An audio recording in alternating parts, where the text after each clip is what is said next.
चलिए दोस्तों आगे देख लेते हैं। जैसे कि अभी हमने आपको अब थोड़ी देर पहले बताया कि हम इसमें मतलब कि जो भी स्टोन हम पढ़ चुके हैं, जो भी हमने अभी 6 स्टोन 7 स्टोन पढ़ा है, उन्हीं के यूजेस के बारे में बताएंगे कि उनका कैसे कैसे यूज़ कहाँ करें। तो उनमें भी यूजेस हमने लिखाए थे, यूज उनका कहाँ कहाँ था उन सभी में हमने लिखवाया था। लेकिन यहाँ पे हम थोड़ा सा और उनका यूज जान लेते हैं। जनरली अगर बाई चांस वहाँ पे यूज़ हमको समझ में नहीं तो ये वाला याद रहा तो यही लिख देंगे, हो सकता है ना ऐसा।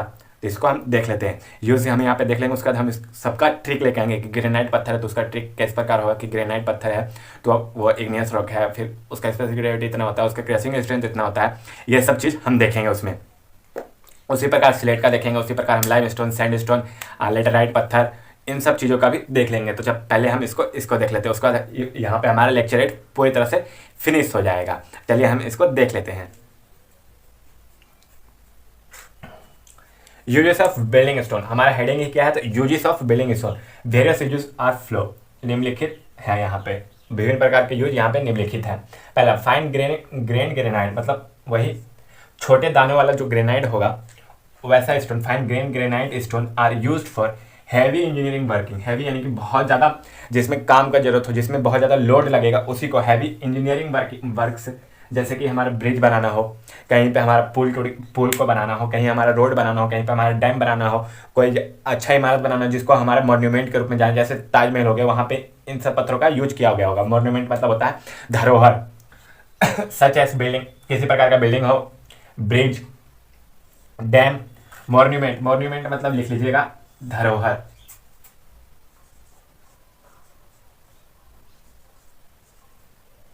धरोहर, ठीक, किसी प्रकार का धरोहर हो, इसी इन सब चीज़ों को बनाने में किसका तो फाइन ग्रेन ग्रेनाइट होगा ना, जो कि बहुत ज़्यादा लोड लेता है, उसको यूज़ करते हैं। फिर grain quartzite granite, quartzite and compacted sandstone जो होगा उसका यूज़ किसमें है तो मैसोनरी। मैसोनरी हमने आपको क्या समझाया तो वही जिसमें हम लोग सीमेंट का मोटार का यूज़ करके, सीमेंट मोटार का यूज़ करके एक स्ट्रक्चर बनाते हैं, उसी को मैसोनरी बोलते हैं। मतलब दीवार को बनाना ही मैसोनरी कहलाता है। Masonry work in industrial areas, मतलब इंडस्ट्रियल एरियाज में जो हम दीवार को बनाएंगे, रुक के मार्कर लगता है खत्म हो गया। इंडस्ट्रियल एरियाज में हम जो दीवार को बनाएंगे जो कि किसमें एक्सपोज खुला रहेगा, किसमें हमारा तो स्मोक और फ्यूम्स मतलब धूल और धुएं में खुला रहेगा, वहाँ पे जो हम मैसोनरी वर्क करते हैं इंडस्ट्रियल एरियाज में, वहाँ पे हम जनरली किसका तो ग्रेनाइट और क्वार्टराइज पत्थर का यूज करते हैं।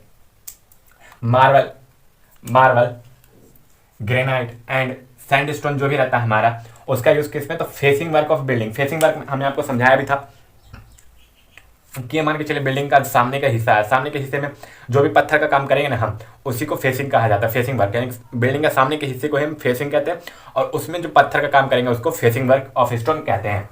तो वही sandstone are used facing work of building, building के फेसिंग वर्क में काम करने के लिए किन किन पत्थरों का तो मार्बल ग्रेनाइट एंड सैंडस्टोन का उपयोग किया जाता है। Limestone and sandstone, limestone and sandstone are used for general building works, मतलब जो भी नॉर्मल बिल्डिंग में काम होता है ना उसके लिए यूज किया जाता है किसका तो हम लाइमस्टोन और सैंडस्टोन का यूज करते हैं। इसी का यूज ना हमारे स्टेयरकेस में था, हमारे फ्लोर में था, इसी का यूज था लाइमस्टोन और सैंडस्टोन का ही।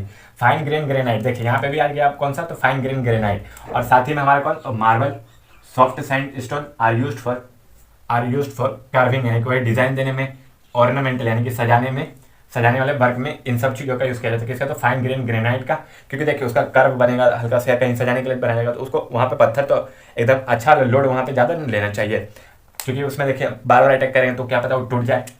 मार्बल सॉफ्ट सैंड भी मतलब कि वहाँ पे आसानी से काम हो सके, इसलिए उन सब चीज़ों का किसमें तो ऑर्नामेंटल यानी कि सजाने के लिए, सजावट का, ऑर्नामेंटल वर्क यानी कि सजावट का काम।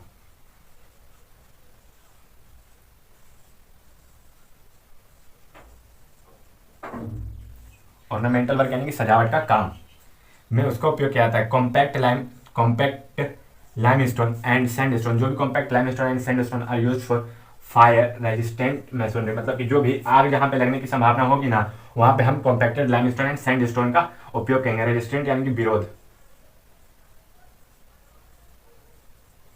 आग के विरोध के लिए जो हम मैसोनरी का उपयोग मतलब वॉल बनाएंगे वहाँ पे हम कॉम्पैक्टेड लाइमस्टोन और सैंडस्टोन का उपयोग करेंगे।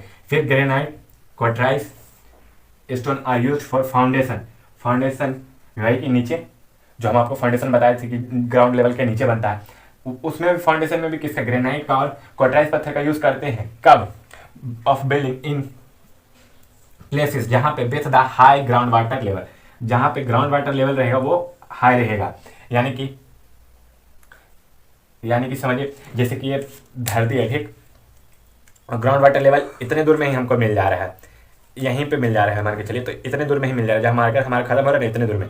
तो इसका देखिए, इसका पानी का लेवल भविष्य में हो सकता है थोड़ा सा ऊपर हो जाए, थोड़ा सा नीचे हो जाए, तो यहाँ का जो मिट्टी होगा वो तो ढीला होगा, मतलब वहाँ पे जो भी मिट्टी होगा उसमें तो पानी गया हुआ रहेगा ना, वो ढीला में ही हल्का रहेगा, टाइट तो रह नहीं सकता है। तो वहीं उसी की जगह पे वहीं पे हम लोग ग्रेनाइट और क्वार्टराइट पत्थर का यूज़ करते हैं, ताकि ज़्यादा से ज़्यादा जो बिल्डिंग का लोड आ रहा है इन्हीं पत्थर पे जाए और फिर सॉइल पे जाके डिस्ट्रीब्यूट हो, वरना तो फिर डायरेक्ट सॉइल पे चल जाएगा, डायरेक्ट ही सॉइल पे चल जाएगा, तो क्या पता वो जमीन पूरा धंस जाए, वहाँ पे पानी के कॉन्टेक्ट में आने के कारण वो पूरा बिल्डिंग ही खराब हो जाए। तो इसलिए फाउंडेशन में इन पत्थरों का भी उपयोग करें, क्योंकि बेदरिंग का अच्छे रेजिस्टेंस करते हैं, अच्छा रेजिस्टेंस करते हैं बेदरिंग का।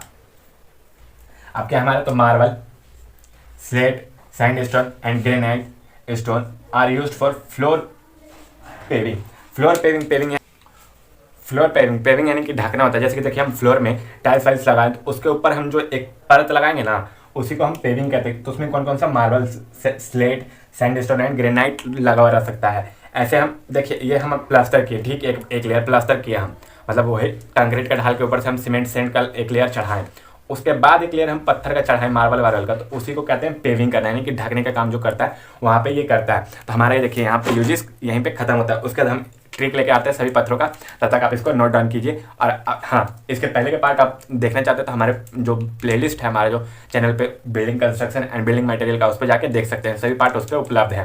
और लेक्चर 1 से लेकर लेक्चर 7 तक के भी सभी पार्ट उस पर उपलब्ध है। लेक्चर 9 जो हमारे आने वाले लेक्चर्स है वो भी उसी पर उपलब्ध रहेंगे, तो आप अपने उस पर जाके देख सकते हैं। ज़्यादा से ज़्यादा दोस्तों को शेयर कीजिए, लाइक करवाइए और सब्सक्राइब भी करवाइए, कमेंट कीजिए, और वीडियो अच्छा लग रहा है तो इसी प्रकार हमारे चैनल को भी देखते रहें।